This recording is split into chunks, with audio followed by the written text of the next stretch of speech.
Hello guys, कैसे हैं आप सब। वेलकम बैक टू कहानी टेलिंग हॉरर सीरीज, जहां हम लेकर आते हैं आपके लिए कंपा देने वाली सच्ची और काल्पनिक डरावनी कहानियां। आज की कहानी है झील का श्राप। एक रहस्यमयी झील, एक आत्मा जिसे इंसाफ नहीं मिला, और एक मासूम बच्चा जिसके शरीर में छिपा है एक 100 साल पुराना श्राप। तो अपनी लाइट्स बंद कर लीजिए, हेडफोन लगा लीजिए और तैयार हो जाइए एक ऐसी यात्रा पर जहां हर बूंद पानी की नहीं, डर की होगी। क्योंकि ये सिर्फ कहानी नहीं, ये एक पुकार है झील के भीतर से। साल 2007 की बात है। जून का महीना था और दिल्ली की गर्मी अपने चरम पर थी। शहर की भाग दौड़, धूल, धुएं और शोरगुल से परेशान राहुल और उसकी पत्नी नेहा ने तय किया कि इस बार की छुट्टियां किसी शांत पहाड़ी जगह पर बिताई जाएं। राहुल एक सॉफ्टवेयर इंजीनियर था जो हफ्ते के 6 दिन ऑफिस और लैपटॉप में डूबा रहता था। नेहा एक स्कूल टीचर पिछले कुछ महीनों से छुट्टी लेने का मन बना रही थी ताकि वो अपने 8 साल के बेटे आरव के साथ थोड़ा समय बिता सके। इंटरनेट पर बहुत खोजबीन करने के बाद उन्हें एक जगह मिली, कुंडावन। कुंडावन उत्तराखंड के पहाड़ों में बसा एक छोटा सा गांव, जहां मोबाइल नेटवर्क तो मुश्किल से मिलता था, लेकिन प्रकृति का हर रूप जैसे खुलकर सांस लेता था। ऊंचे ऊंचे देवदार के पेड़, घुमावदार रास्ते और बीच गांव में बसी एक प्राचीन झील, शांतिकुंड। लेकिन इस झील के बारे में एक बात और मशहूर थी। गांव वालों की जुबान पर एक ही नाम था, उदू। राहुल, नेहा और आरव ने गांव पहुंचने के लिए सबसे पहले देहरादून तक ट्रेन ली, फिर वहां से एक जीप बुक की। पहाड़ी रास्तों से गुजरते हुए जब जीप ने कुंडावन की ओर मोड़ लिया तो रास्ता और संकरा और वीरान होता चला गया। खिड़की से बाहर झांकती नेहा ने देखा, चारों ओर हरियाली थी, लेकिन उसके भीतर कुछ अधूरी सी शांति छिपी थी। आरव हमेशा की तरह उत्साहित था। उसकी आंखों में चमक थी, जैसे कोई नया रोमांच सामने खड़ा हो। मम्मा, हम झील के पास जाएंगे ना? उसने पूछा। नेहा मुस्कुरा दी। हाँ बेटा, पर पापा के साथ ही जाना, अकेले मत जाना। गांव में उन्हें एक पुराना लकड़ी का गेस्ट हाउस मिला, जिसका नाम था पीपल वास। उसका मालिक था एक 70 साल का बूढ़ा आदमी जिसका नाम था बिजू काका। बिजू काका हमेशा एक कंबल लपेटे रहते, चाहे गर्मी हो या ठंड। उनकी आंखों में कुछ ऐसा था जो इंसान की उम्र से कहीं ज्यादा कुछ देख चुका था। जब राहुल ने उनसे पूछा, काका, यहां झील कितनी दूर है? बिजू काका कुछ देर चुप रहे, फिर बोले, झील? साहब, यहां की झील अब सिर्फ पानी नहीं, वो कुछ और भी है। सूरज ढलने के बाद उस ओर मत जाना। राहुल मुस्कुराया। आप गांव वाले हमेशा ऐसे किस्से क्यों बनाते हैं? बिजू काका की आवाज सख्त हो गई। ये किस्सा नहीं है। बीते 10 साल में 3 बच्चे झील के पास से गायब हुए हैं। कोई सुराग नहीं मिला। सबने बस एक बात सुनी थी, पानी से आती एक आवाज।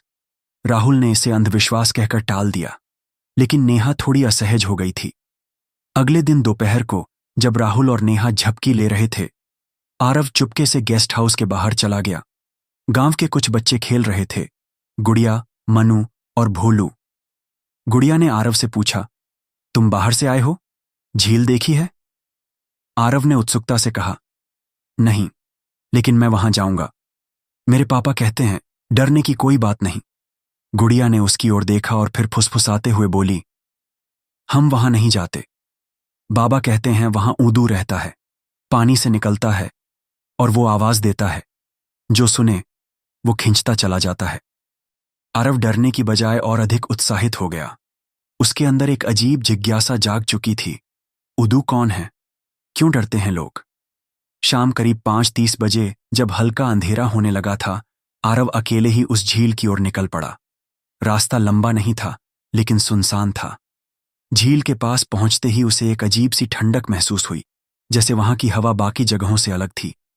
शांतिकुंड अब उसके सामने था। पानी शांत था, कोई लहर नहीं। चारों ओर झाड़ियों और पेड़ों की परछाइयां झील के पानी में अजीब से प्रतिबिंब बना रही थीं। और फिर छपाक, झील के बीचों बीच एक हल्का सा बुलबुला उठा और अचानक हवा एकदम थम गई। तभी उसके कानों में एक धीमी आवाज गूंजी, आह, र, व। आरव चौंक गया। उसकी सांसें तेज हो गईं। आवाज बहुत हल्की थी, लेकिन उसे यकीन था ये आवाज उसे ही बुला रही थी। वह कुछ पल के लिए आगे झुका और तभी किसी ने पीछे से उसका कंधा पकड़ लिया। आरव, नेहा थी। उसके चेहरे पर घबराहट थी। तुम यहां क्या कर रहे हो? अकेले? चलो घर चलो। आरव ने कुछ नहीं कहा, बस उसकी आंखें झील के पानी में गड़ी थीं और चेहरे पर एक अजीब सी मुस्कान। रात के अंधेरे में झील से लौटने के बाद नेहा ने आरव को कसकर पकड़ा हुआ था। उसकी सांसें अभी तक तेज थीं। आरव, तुमने बताया क्यों नहीं कि तुम झील जा रहे हो? नेहा की आवाज कांप रही थी। आरव चुप था। उसकी आंखें गहरी और बुझी हुई लग रही थीं। उसने धीरे से कहा, मैंने कुछ सुना मम्मा। किसी ने मेरा नाम लिया। वो पानी से आ रही थी, बहुत दूर से। नेहा के रोंगटे खड़े हो गए। किसी से सुना मत करो, सब बकवास है। अब कभी झील के पास नहीं जाओगे, ठीक है? नेहा ने सख्ती से कहा। लेकिन आरव की आंखों में उस पल कुछ और था, जैसे कोई परछाई उस मासूम चेहरे पर छा गई हो। अगले दिन से आरव बिल्कुल बदल गया। जहां पहले वो खूब बातें करता था, अब चुपचाप बैठा रहता। उसके खिलौने अब उसे आकर्षित नहीं करते थे, ना ही टीवी में कोई दिलचस्पी बची थी। वो अक्सर गुमसुम खिड़की से बाहर देखता रहता, झील की ओर।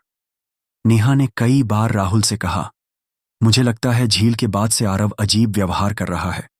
उसकी आंखों में कुछ है, कोई डर या कोई पुकार। राहुल ने हंसते हुए टाल दिया, ये सब तुम्हारी कल्पना है। वो बच्चा है, कुछ नया देखा होगा, दिमाग में रह गया होगा। नेहा चुप हो गई, लेकिन दिल में डर और बढ़ गया। उस रात करीब 2 बजे नेहा की नींद टूटी। उसने देखा आरव बिस्तर पर नहीं था। घबराकर वह उठा और पूरे कमरे में देखा, फिर खिड़की की ओर गई और ठिठक गई। आरव खिड़की के पास खड़ा था। उसकी आंखें खुली थीं, लेकिन खाली सी। चेहरा बिल्कुल भावशून्य था, जैसे वो सोते हुए जाग रहा हो।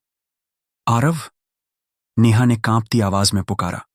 आरव ने सिर घुमाया और बेजान सी आवाज में कहा, वो मुझे बुला रहे हैं मम्मा, मैं उन्हें देखता हूं। हर रात नेहा चीखने ही वाली थी कि अचानक राहुल की आंख खुल गई और उसने आरव को उठाकर बिस्तर पर लिटा दिया।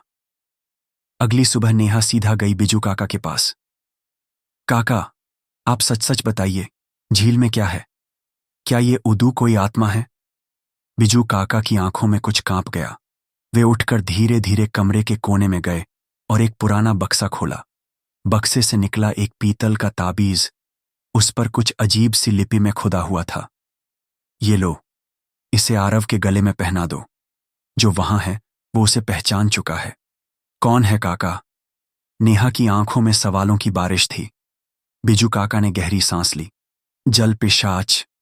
उदू उसका असली नाम नहीं है। वो एक अभिशप्त आत्मा है। 100 साल पहले एक स्त्री थी, उषा।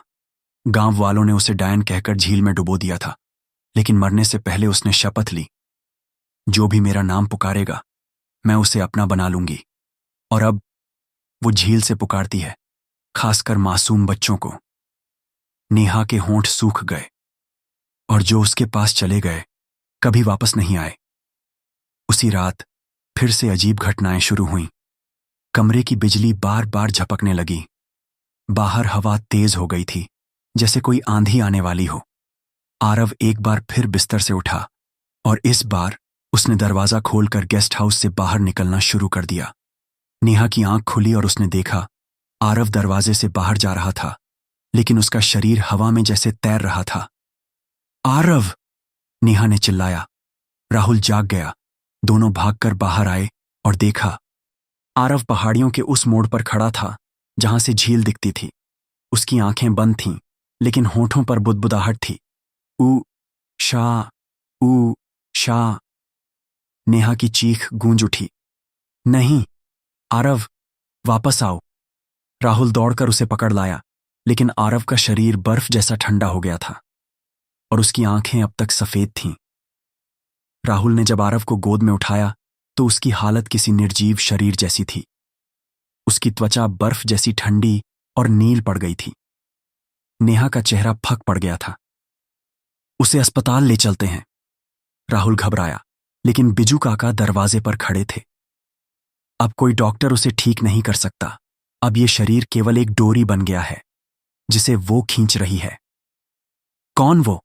राहुल चिल्लाया। बिजू काका बोले, उषा। काका ने उन्हें अपने कमरे में ले जाकर एक पुरानी किताब दिखाई। किताब की जिल्द टूटी हुई थी और उस पर जल से बनी आकृतियां उभरी हुई थीं। सुनो, इस श्राप की कहानी। बिजू काका की आवाज में अजीब गूंज थी। 1912 में कुंडावन एक बहुत समृद्ध गांव हुआ करता था। झील का पानी, खेती, जीवन और पूजा सब कुछ था। उषा, एक सुंदर युवती, अपने सौंदर्य और दिव्यता के लिए जानी जाती थी। लोग कहते थे वो पानी से बातें करती है, झील की देवी की पुजारिन थी। लेकिन एक रात गांव में एक बच्चा गायब हो गया और लोगों ने बिना सोचे समझे उषा पर आरोप लगाया। गांव वालों ने उसे झील में बांधकर डुबो दिया और तब उषा ने श्राप दिया, जिस झील को मैंने पूजा वही मेरी आत्मा का निवास बनेगी। मैं हर 100 साल में जन्म लूंगी, किसी मासूम के शरीर में, और उन्हें अपने साथ खींच लूंगी। नेहा की सांसें थम गईं। मतलब आरव वही बच्चा है? हाँ, काका बोले। आरव ही वह माध्यम है जिसमें उषा की आत्मा प्रवेश कर चुकी है। अगली रात सबसे खौफनाक थी। बिजू काका ने झील के पास एक पुराना तांत्रिक मंडल बनाया। चारों ओर नींबू, लाल धागे, राख और दीपक रखे गए। आरव को मंडल के बीच में लिटाया गया और नेहा, राहुल बाहर चुपचाप बैठे रहे। काका ने मंत्रोच्चारण शुरू किया। ऊं क्षिप्रम उच्चटय उषा आत्मन निर्गच्छ निर्गच्छ स्वाहा। अचानक हवाएं तेज हो गईं। दीपक एक एक करके बुझने लगे और तभी झील से एक स्त्री की चीख गूंजी, मेरा माध्यम कोई नहीं छीन सकता। झील से पानी की एक विशाल लहर उठी और हवा में एक अर्धनिर्मित चेहरा बन गया।